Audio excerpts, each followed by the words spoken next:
opportunities. We've had benchmarking programs in the past, but they've had some challenges. We have some that are current. They may be limited in their scope. Benchmarking is a very challenging undertaking. Some of the big challenges, I'm sure you will agree here, with past practices have been timeliness of the data. Being able to turn this information around, you're busy getting product out the door every day as your customer, having time to look at this data, even like operations. Hyson, you were dead on. Trying to compare one organization to another just because they both create sheets and towels and uniforms and walk-off mats for people. They all have different types of operations. So how do you level that playing field and compare those two?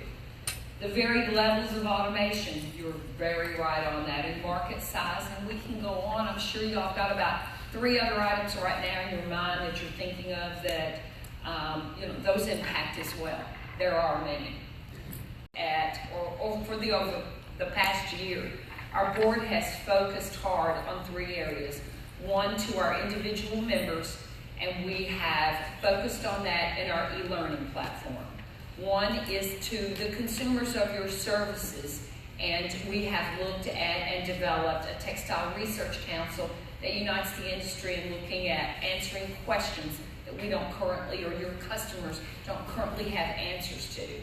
And third, the industry is desiring, one thing that we hear from the member surveys on a regular basis is that we need benchmarking. We need some way to compare from facility to facility, but adjusting for those problems. Our theme for this conference has been Relax, ALM's got this, and we do have that. And we are very happy this morning to introduce to you the industry's newest benchmarking program. It's called LaundryMarks. It has been a labor of love for about the last year, and working in that process. And I'm going to turn it over to the chair of the benchmarking task force, and he is going to go through some of the benchmarks that we have developed and some of the filtering capabilities of this amazing dynamic new program. This has honestly brought out the geek in me. I didn't know this kind of stuff was exciting, and I've learned more about laundry than I ever learned tonight. But David's going to take it here, and then we want your questions about how the program works, about who can access the program, about what it's going to cost. Your questions, David. All right. Good morning again. Wow. Linda said that this was a labor of love. Before I tell you about it, I want to thank the people who helped us put this together. I mean, number one, Linda. She really spearheaded this and kept it on target and on track and reeled all of us in with our busy schedules, and that was great. But for those of you that are in the room that were on the task force, I want to call you by name. So Chip Nobel from Image First, Rich Bach from Emerald Textiles, Troy Lautzenheiser from Disney, Rocco Romeo from HLS Auto from Maple Springs Laundry, Kathy Harris from Sea Island, and am I missing anybody? I hope yes, and Janice Larson from Encompass. This group got together for a couple of days in Atlanta and went through a lot of what Kevin just took us through. Looking at the industry and figuring out what matters to you most, what benchmarks are most important, those external comparisons that Kevin was talking about. By the way, Kevin, I know that you did a good job when I see people with their phones taking pictures of your slides. So thank you. As Linda said, in the past there have been other benchmarking opportunities. People have put out, well, I'm going to use the term static benchmarks. I'm going to collect some data, I'm going to go out and get some data, and I'm going to then present you maybe once a year or once every 5 years with where the industry is on some of these things that Doug was talking about, some of these benchmarks that you all mentioned this morning. We've developed a platform that is, to use the same term Linda used, dynamic. We're going to ask you to go into this platform. We're going to ask you some information. Don't worry. Again, ALM's got this. It's secure. It's anonymous. No one will ever know that you or your plant provided this data. But we're going to finally, for the first time ever, have complete 360-degree views of our industry and the industry's most important benchmarks, things that are most important to you. And the thing when I teach at the laundry college, I always say to my students is, you're in this plant and you have a certain level of automation, a certain level of kind of equipment, and maybe, again, your PPOH is 130, and maybe somebody else has another plant with a different level of product that they're laundering, and maybe they're at 150 PPOH. You can't always be sure that you can compare yourself to somebody else. But with this new platform that we've developed, you'll be able to filter all the way down to what kind of laundry are we doing? What level of automation do we have? What kind of classifications are we doing? And you'll be able to finally, for the first time, in real time, compare your operation, and this is the most important part, to like operations. You won't know who those other operations are because, again, we've anonymized the data, but you will know finally for the first time ever that you're comparing yourself to someone like you. What are you going to compare yourself? Here's an example. PPOH.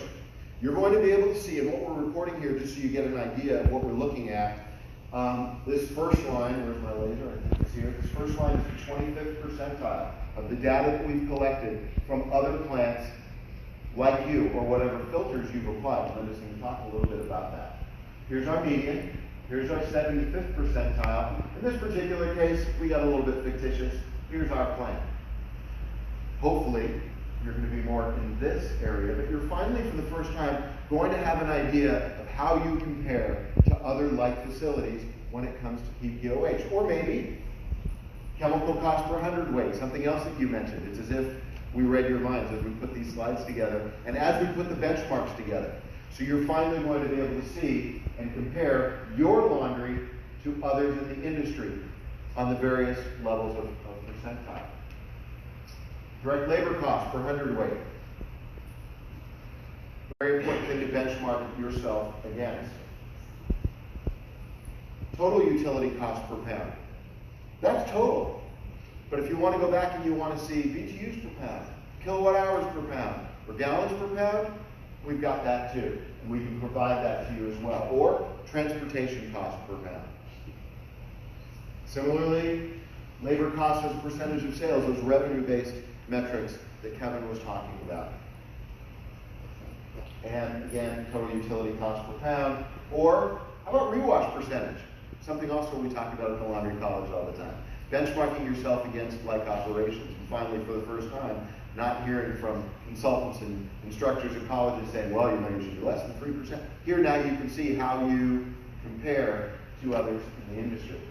In this case, your laundry is a bit high as compared to other like facilities like yours. Now, the great thing is you're going to be able to filter.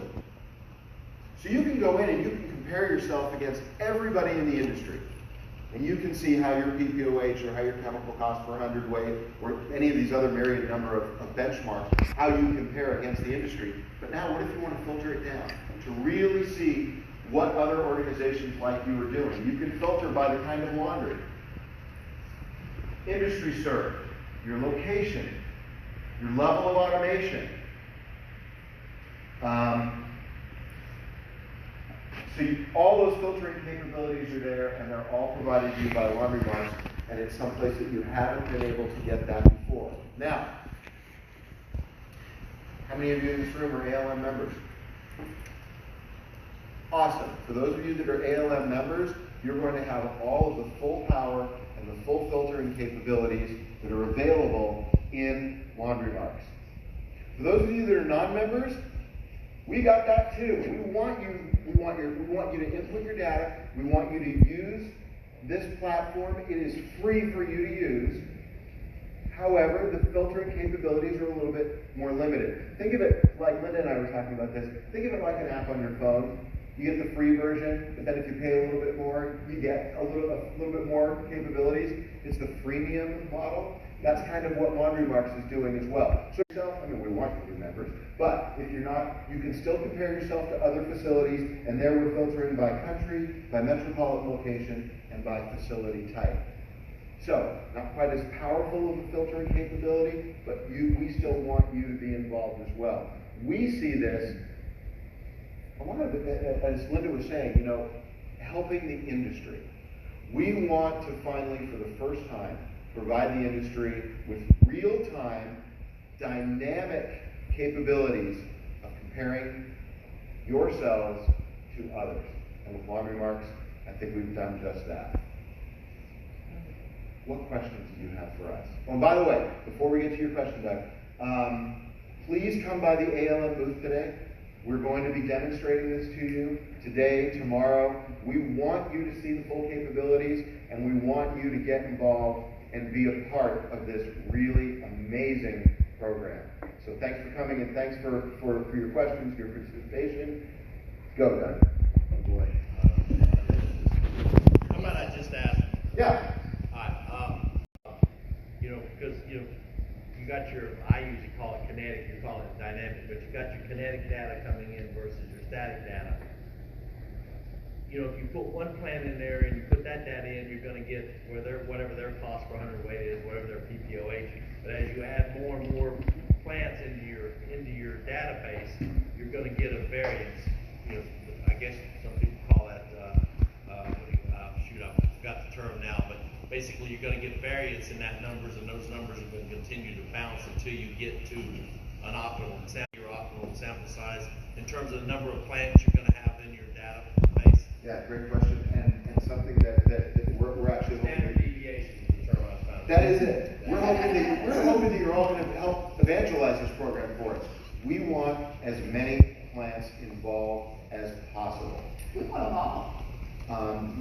all. We agree. Our goal, we have goals for the number of plants that we want to see within the first year, and I think that Doug, your point is very, very well taken. The more of you that participate, the better the information we're going to be able to provide to you.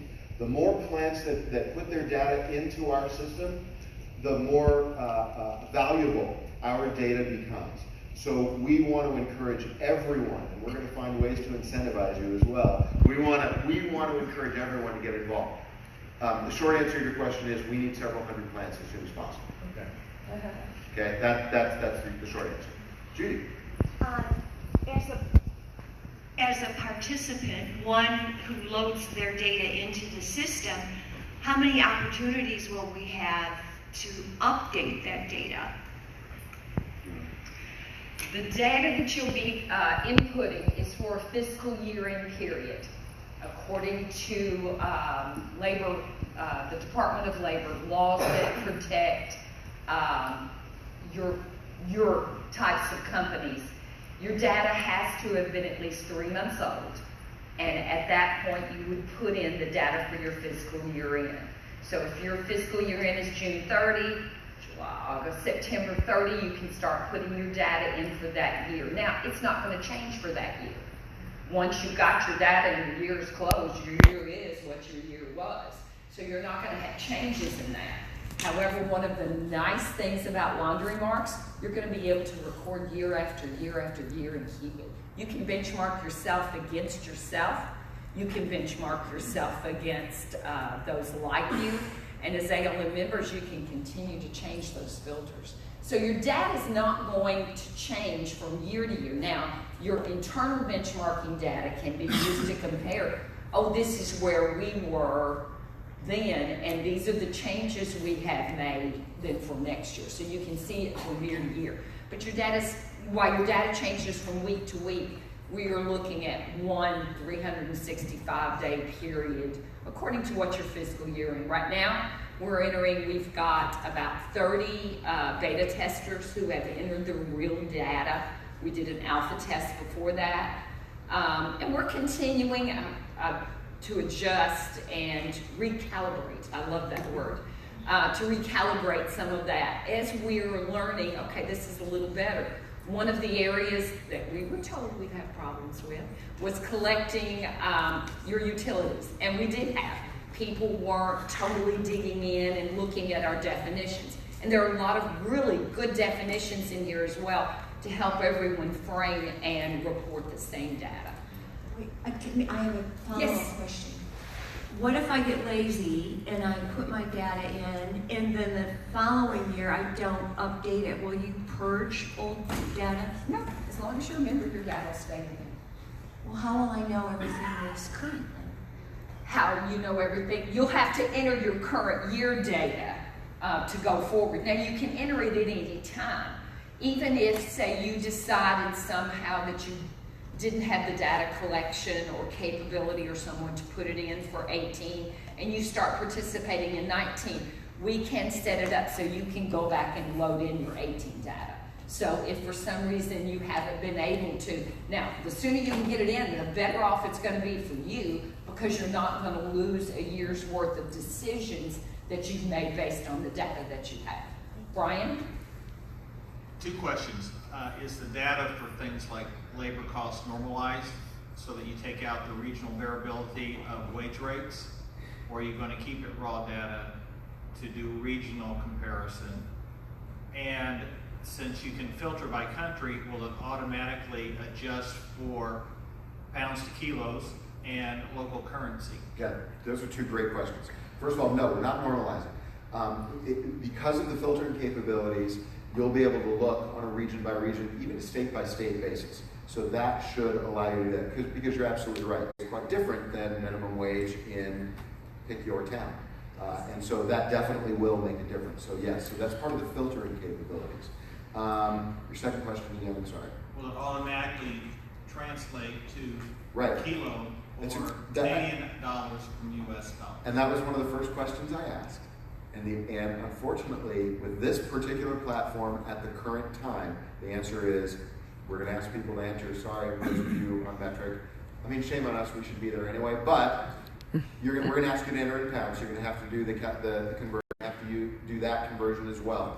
Do I think that that will change over time? I do, because it's a cloud-based system that we're using, and so it's not like we have to wait for a big software update. I think that those things will change over time. And just to follow up to Judy's question too, I'll put the onus on her. She's lazy.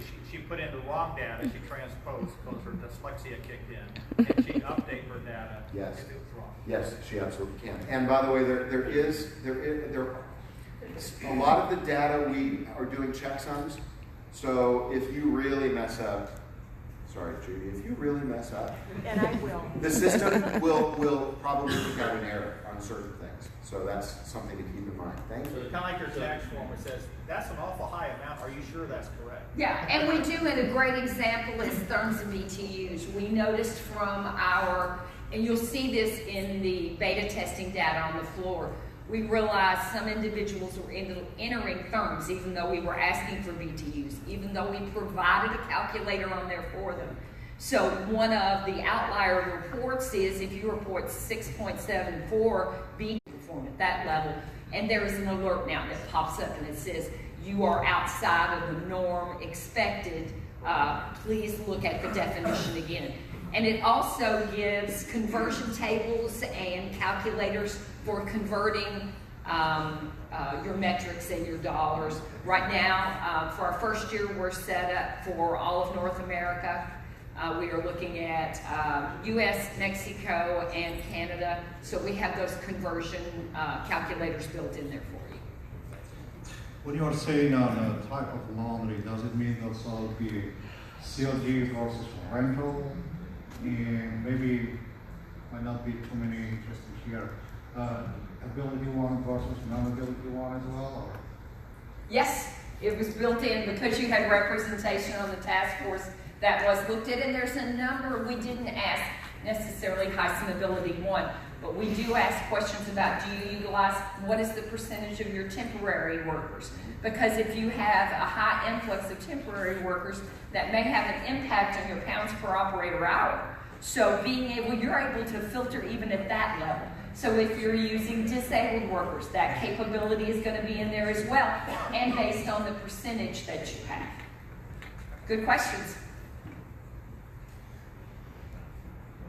We're excited about this. The filtering capabilities, if you're entering the data, the filtering capabilities are there. When we looked at level of automation, the task force even decided that we need to look at level of automation according to the area of processing. So you've got 3 options on levels of automation. Your sole sort area, is it a manual level? Is it a medium level of automation, or a high level of automation? Then you're going to look at the very same 3 options you'll have for your wash deck, and then you're going to have those same 3 options in your finishing area. because you may have invested in your finishing area last year, and now this year next year you're going to be doing this. So your levels of automation can vary. Those filtering capabilities are even there. Filtering is amazing with this. Metropolitan, micropolitan areas, countries, whether you're OPL, hospitality features are all built in. We have 2 great hospitality folks, and on-premise laundry and a large hospitality laundry. So there are filters built in on the level of your textiles, the stars at your property, whether you provide dry cleaning service or it's outsourced. There are about 120 questions in this entire data set. You can enter them as you choose. You choose that. It doesn't mean everybody at your plant can. You select who, and you are in control of that. And it is highly secure. Yes, Mary? So just a really quick thing, as we're filtering through with all of these capabilities at the end of the report, do I know how many facilities are in that particular data set? Yes. Like yes. 30 hospitals, so I will have visibility to how many I'm comparing myself against. Great question, Mary. Yes, you will. And now there's also a feature built in, and this one is the security level that's built in. There were concerns about, I don't want them to filter down and to be able to identify me. The data sets for each filter you put in, there have to be 5 operations who have data entered at that level for you to report that data set. So you're not going to be able to filter down to, your competition isn't going to be able to filter down to the level that they can say, oh, I know who this is, because you're looking at those percentiles. There's no 1 point. The only 1 point that shows up in there, you'll notice it's always green. Green is your laundry, is your operation, is your benchmark, and where you fall in that. Now, Doug was very, very right. Your information and your data sets on the entire data collection will change as there are an increase, as we have increases in numbers of laundries who are putting in data. So it becomes robust in the fact that that changes. If you look at it, say you run your report against 50 that are like yours in filters, and a month later you come back and, oh, there are 75 in here now, your place in that percentile may change over time as those number of entries change. So as an ALM member, you're going to be able to go in and filter it anytime you want for any of your customers, including, we've got reclaim and rewash. Stop by the booth. Like I said, it has turned into a geek, I'm sorry. Other questions? Wilma. This is broken down into categories. So if you have one category that you were not able to complete at that time, you may be able to later. Can you still filter on the other categories that were completed? Yes, you can. If you haven't entered data sets in an area, you can look at all the others. There'll just be a screen that pops up, and I think it says something about insufficient data. So that means either your pool is too small, there aren't 5, or you haven't entered data in that area. Now there are required areas, so you do have to enter data to be able to get data out. No other questions? I encourage you to stop by the booth today or tomorrow. Come see the system live, as long as the internet works in the convention center. Come see the system live. You are going to be impressed. And then find out from staff how you can get involved, how you can start entering your data. And please do exactly what I said. Evangelize this. We want as many laundries as possible in here, because to your question, the more people that we get in here, the more valuable this becomes for everyone. So we're very, very excited about LaundryMarks. We hope you are too. Come stop by the booth, take a look at it. I think you're going to be really, really impressed. Thank you. Thanks for coming.